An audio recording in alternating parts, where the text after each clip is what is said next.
All right, welcome back to Ramblings with Vaughn. Thanks for stopping by. I want to start out with two pieces of information. First piece of information starts with a question. How much fuel is used by commercial airline traffic? The answer is, according to the makers of the documentary Overcast, 11,500 liters per second. Yes, you heard right. 11,500 liters per second are being burned off into our atmosphere as we speak, continuously. And this for several years now. And that's only air traffic, not including all the other forms of transportation out there that are based on the same fossil fuel burning technology, like cruise ships and freight liners and the day-to-day traffic, whatever runs with an engine. So do the math and think about that with the solution-oriented attitude. Second piece of information. How many liters of gasoline does a gas station sell on one day? Now, a friend of mine, this is an example from a friend of mine who worked at a gas station at one point, and he gained insight to a number on a Sunday, and that number was around. We took it down for the math. I said, well, let's make it 20 just to keep the math a little simpler, and then we started calculating. 20,000 liters of gasoline on one day at one gas station in a city with a population of about 50,000. Now take that times 365, you know what amount that is in a year for just one gas station. You can calculate how many gas stations you have in your town. Do that, see what number you get. Then, you can do the math, and it's wild. And you can take it really, try to calculate what what the global consumption would be in one day, or just the consumption in your country or in your state. I mean, those numbers alone will boggle your mind. They will throw you for a loop. It might be a good thing. So all this burning of fossil fuels started around 1760 with the Industrial Revolution, and we've just been going at it since then, and it's been more and more and more. We're not really seeing it yet here. You can see it elsewhere, but here in our well-kept societies, we don't see where our luxury comes from, what effects it has on other countries, on other people that live there. And we know about it, but we don't really identify with it on a personal level, and I think it might not be a bad idea to do that and to say, hey man, that's not right. Why should somebody else suffer so I can be happy? Let me see what I can do in order to not support that any further, within my reach of possibilities. And that's why I'm talking about what we buy. I mean, there's certain places where we can decide, where we have a certain power of choosing, am I going to support that or not by buying this. This is not a new idea. Anything counts. Anything is valid and does make a difference. Of course, if you act differently, you've already made a difference. It goes without saying, really. It's a very powerful tool. We are all on this planet together, and it's not bad for us to pull together and to stick together and do something that will make our lives better. And what is it that they always say? It's the little things in life that make all the difference. Think about it. Do the math. Okay, so why did I just give you this whole speech of, we should all live happily ever after? Um, and why did I tell you about the facts? These two facts. Well, I'm hoping it'll give you a picture, an image, an idea of the scope of things. And of course, I'm hoping that'll inspire all of us to be more aware when we go through life.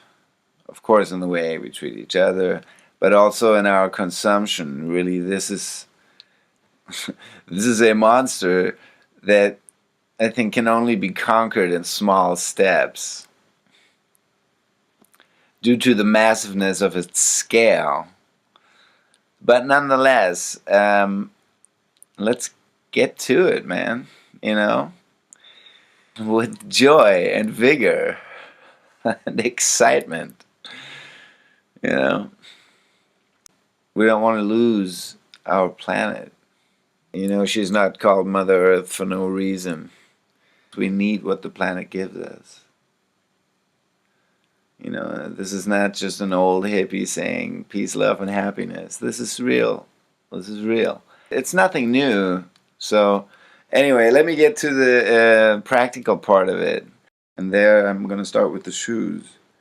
If I buy a good shoe, like, it's still, all these plastic shoes, these tennis shoes, these rubber soles, and just plastic for the most part. But some of them have leather, are made of leather except for the sole.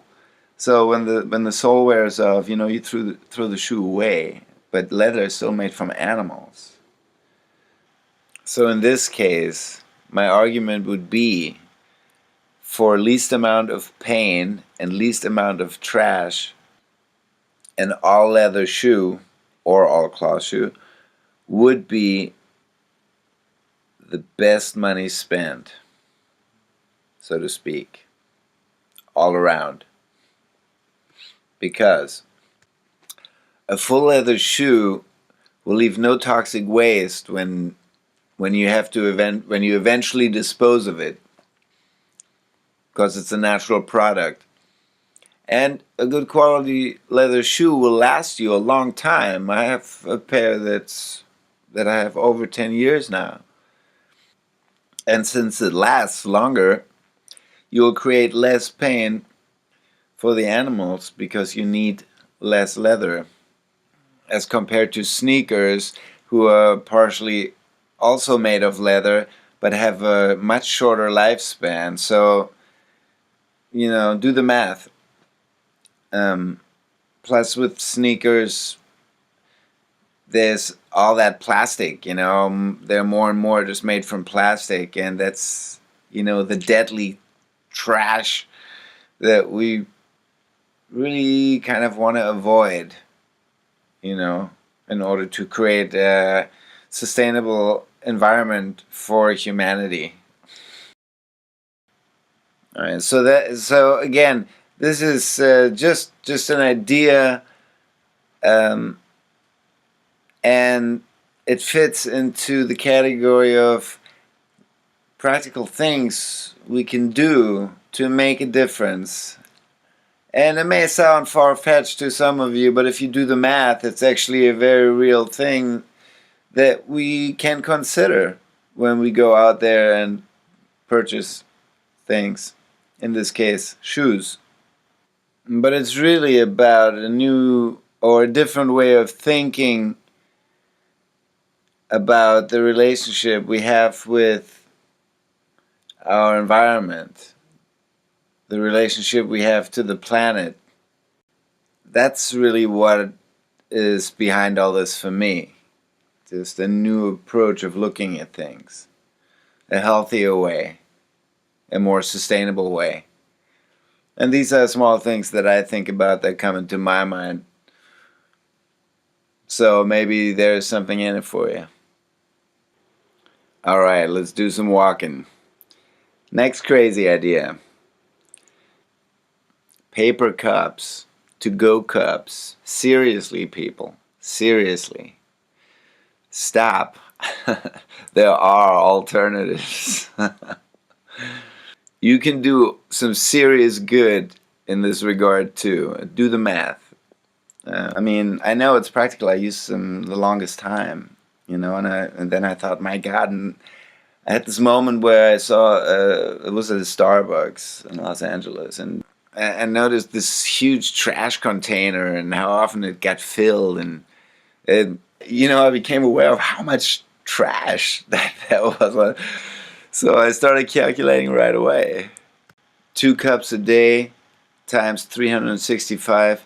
That's what I was using per year and contributing to the amount of trash that already exists. And that's, if you do the math for 6 years, that's what I have saved. So do the math and you'll see it's quite a bit, you know, that each one of us can do. That's a lot of cups that I did not contribute. So don't underestimate your power by doing that, because it's really more powerful than we like to think. The little things we can do. Just imagine you had to store all the trash you accumulate in your own backyard. Every little insignificant piece of trash. Think about it that way. Because it's essentially what we're doing.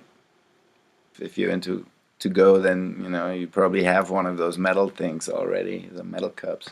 Those things are practical and aesthetically pleasing. You know, you have a variety of choices there too. I think that's a fantastic idea.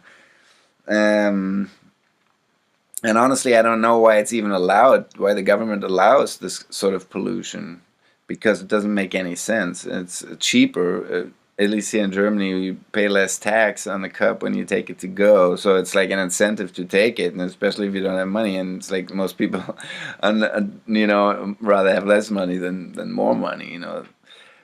So they think about these things. And what kind of incentive is that? What kind of logic is that? It doesn't make any sense. So again, you know, that's why we need to do things ourselves, you know, because obviously our elected politicians are not able to manage the society in a healthy and sustainable way. So we got to do it. And I just don't want to feed the monster if I don't have to. In this case, not participate. It's a passive resistance. So those are 2 examples. Shoes, paper, throwaway cups. Do the math. It really does the trick. And another effective thing is using less plastic bags in the supermarket for the fruits and vegetables. Essentially, you can just take 2-3 bags the first time and just reuse them, or don't use them at all. But reusing them will already reduce your trash output by a large amount.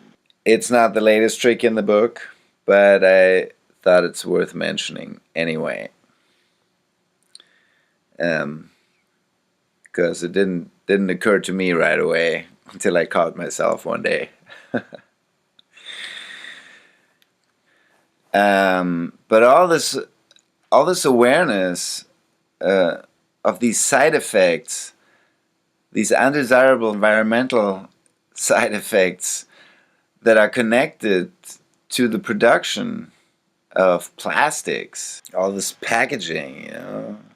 Essentially everything is just wrapped up in crude oil, you know. I just realized I can't escape it completely, but I can reduce my participation in it.